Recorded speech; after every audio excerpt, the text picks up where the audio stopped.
Vamos a leer en 1 Corintios capítulo 11. ¿A qué se refería Pablo cuando usa lo que vamos a leer a continuación? Capítulo 11, verso 17 en adelante. Mire lo que dice. Dice, pero, escuche usted, pero al anunciaros esto que sigue, no os alabo, porque no os congregáis para lo mejor, sino para lo peor. 18.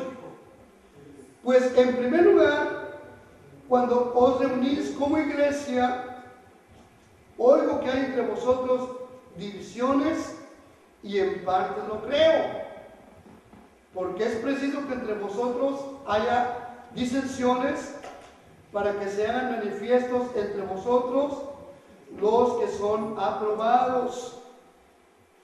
Cuando pues os reunís vosotros, esto no es comer la cena del Señor, porque al comer cada uno se adelanta a tomar su propia cena, y uno tiene hambre y otro se embriaga. Quiero darte una pequeña reseña por qué el apóstol escribe esto. La iglesia de Corinto, otra iglesia donde el apóstol Pablo también dejó ahí su sello, su mano, porque es una iglesia que también fue enseñada por él mismo, aunque hubo otros líderes que estaban ahí establecidos. Pero la carta precisamente que manda el apóstol Pablo, las cartas de Pablo pastorales siempre son con el sentido, con la finalidad de enseñar, de educar. Son textos, como cuando fuimos a la escuela nos daban nuestros libros de texto, ¿se acuerdan? ¿Para qué nos daban nuestro libro de texto? Para que estudiáramos la clase que nos iban a dar a la siguiente semana. El apóstol Pablo usaba estas cartas mandándoselas a sus remitentes con ese propósito, de que la leyeran, la repasaran, y cuando llegaba el momento de la reunión, el momento del culto, se leyera y de ahí aprendieran todos. Esa era la finalidad. El apóstol Pablo, cuando escribe lo que hemos leído a continuación, estaba dando a entender, hermanos, que hay diferencias en varios aspectos dentro de la iglesia. Y esto no tiene por qué ser así. Si existió en la iglesia anterior, en la iglesia primitiva, dejó el apóstol Pablo plasmado con tinta esos aspectos para que ahora la iglesia nueva, la moderna, nosotros, al leer esto, no incurramos y no caigamos en los mismos errores. Al contrario, fue escrito, dice la escritura, para nuestra enseñanza, para nuestro provecho. Lo que ellos cometieron de errores, quizás sin saberlo, involuntariamente, quedó escrito para que ahora nosotros al leerlo no caigamos en eso. Pasemos por alto esos aspectos y marchemos de una manera recta, adecuada y perfecta, sirviendo al Señor. Amén. Entonces quiero explicarte lo que el apóstol Pablo escribe en ese momento. La iglesia de Corinto olvidó el verdadero significado de la Santa Cena. Porque cuando decimos, vénganse preparados, dice el ministro, el pastor, vénganse preparados, hermanos, la semana que viene vamos a tener la Santa Cena. Y la iglesia es un mosaico de gente, algunos de diferentes estratos, tanto sociales como de raza, gente de todos, de diferentes aspectos, de diferentes maneras. Entonces el apóstol Pablo, cuando escribe lo que hemos leído a continuación, le estaba recordando a sus oyentes, a sus destinatarios, que ellos habían olvidado el por qué se sentaban a celebrar la cena del Señor.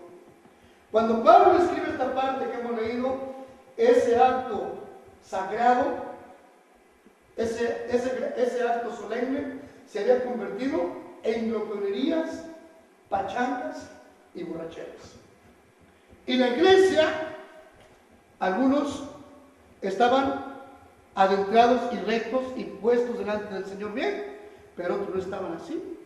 Y se participaba de la Santa Cena, se hacía de este acto, pero de una manera inadecuada e incorrecta. El apóstol Pablo tuvo que recurrir a la tinta, al papel, para mandarles una carta y ponerlos ¿qué? En una manera ordenada, enseñarles cómo debía de ser.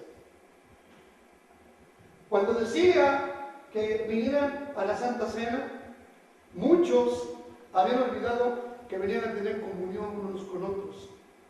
Y unos llegaban ya cenados en su casa, otros habían esperado no comer hasta cenar en la iglesia, y unos tenían hambre, otros no tenían hambre, y era un tremendo ¿qué?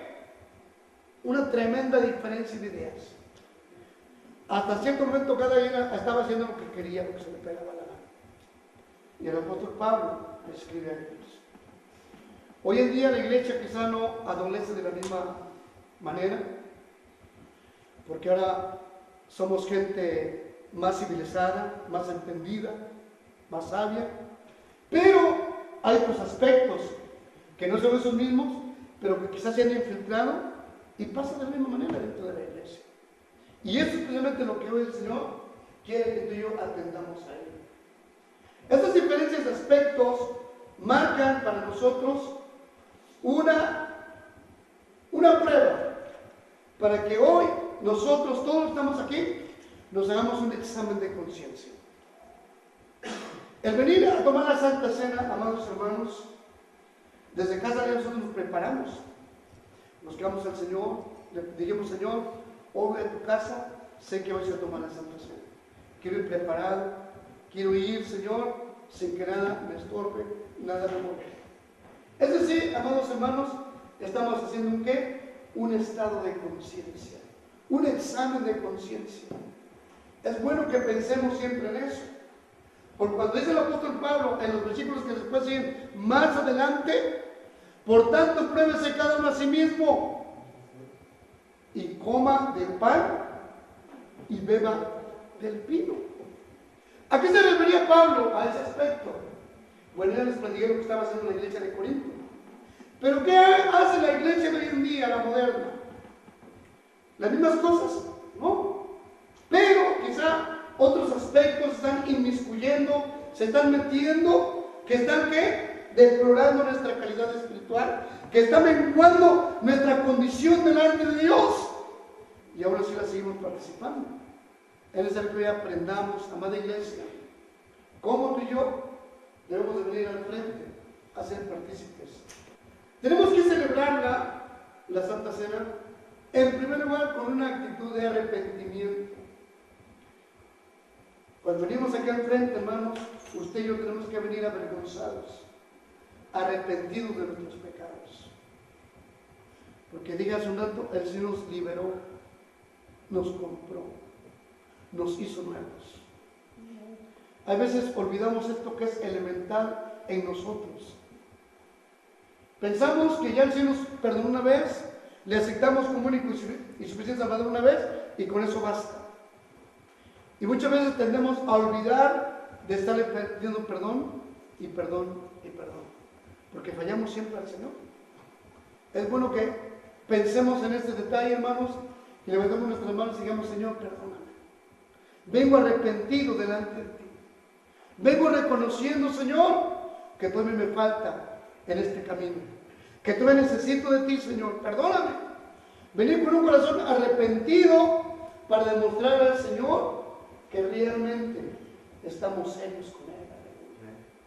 Y cuando venimos con esa actitud, el Señor, ¿qué hace otra vez? Nos perdona y nos abraza como el Padre abrazó al Hijo pródigo. Aleluya. No lo rechazó, al contrario dijo, este Hijo mío era muerto y ha vivido, era extraviado y ha regresado. Póngale vestido nuevo, calzado nuevo y un anillo en su mano.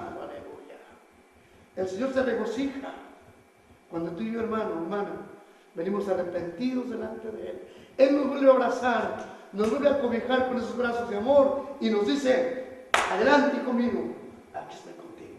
Aleluya. Nos da la palmadita que necesitamos para seguir adelante.